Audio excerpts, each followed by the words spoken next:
U.S. court set August 23rd deadline for Tinubu to justify why Chicago University records should not be released to Atiku Abubakar.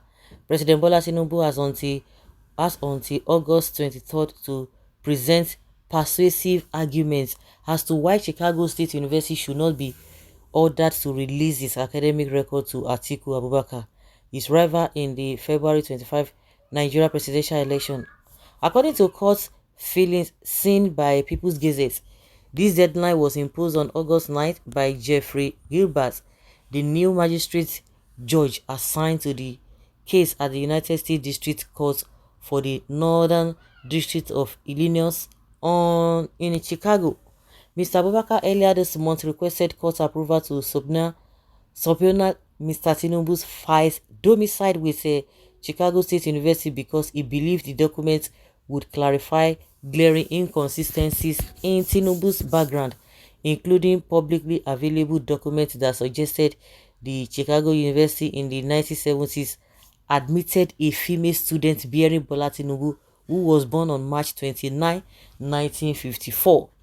The Nigerian president said he was born on March 29, 1952, although he had also at different times listed 1954 as his birth year in the past. He also recently expunged his primary and secondary education from his record after it was discovered that the schools he listed under the oath in his 1999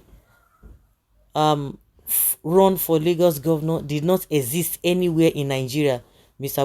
Abubakar believed that the requested records would show which early and high papers Mr. Tinubu submitted to Chicago University before he was admitted to study accounting there. Shortly after Mr. Abubakar approached the court for the records, Mr. Tinubu promptly filed a motion to thwart the request from being granted, citing a U.S. privacy law for students. But the court appeared interested in allowing the case to proceed after Mr. Abubakar argued it has a valid jurisdiction. The judge has now set a deadline, mandating Mr. Tinubu to submit his argument by August 23rd as to why Chicago University must keep its record from Mr. Abubakar filings should. Additionally, the U.S. court ordered Mr. Abubakar to respond to Mr. Tinubu's arguments by September 9th, 2 weeks after Mr. Tinubu's response was anticipated. The timeline showed the court was raising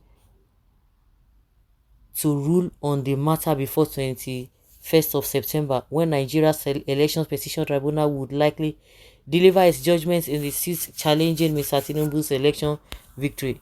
Mr. Tinubu's questionable academic history is merely one of several grounds that Mr. Abubakar's lawyers are pursuing in Nigeria courts to nullify his declaration as president and eligibility to stand for election in future. Claims ranging from narcotics dealings to money laundering and election fraud are also being argued. Mr. Tinubu, who was sworn in as Nigerian president on May 29, has insisted he was the one who attended Chicago State University while dismissing his 1990s narcotics scandals as a civil forfeiture proceeding that should not carry any criminal implications for his political ambition. Okay, I don't know why person, if you are so sure and confident of yourself, why should they not release your results? No be you get, now you get, and I mean they go see to see how good, how well you performed. So I don't understand. The guilty are always running a tasketa. He don't happen no Hungwa Tinubu, over to you. There will be no peace for the wicked. The lorry load of reasons why Tinubu should quietly abdicate the throne is glaring. All eyes on the judiciary to redeem its battered image. Tinubu will surely die alone. Those failures who are supporting this thief will surely be disgraced. Oh, Nigeria is finished. Mockery of the world. No president in Nigeria have ever had baggages like this Emilokon. All eyes on the judicial to save the remaining image of this country. The guilty is afraid. Nonsense news. Okay, nonsense your family, because they say that nonsense news. US is a problem. What are they waiting for? Wahala they come. time for revolution has come.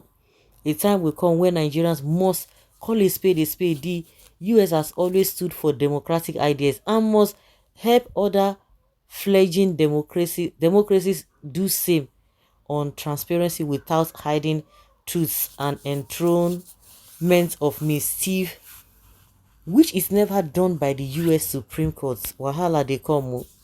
The US are not fools. They need a pawn. They have they have debts on, so they can manipulate to satisfy their interests. If it's international politics, you snooze, you lose.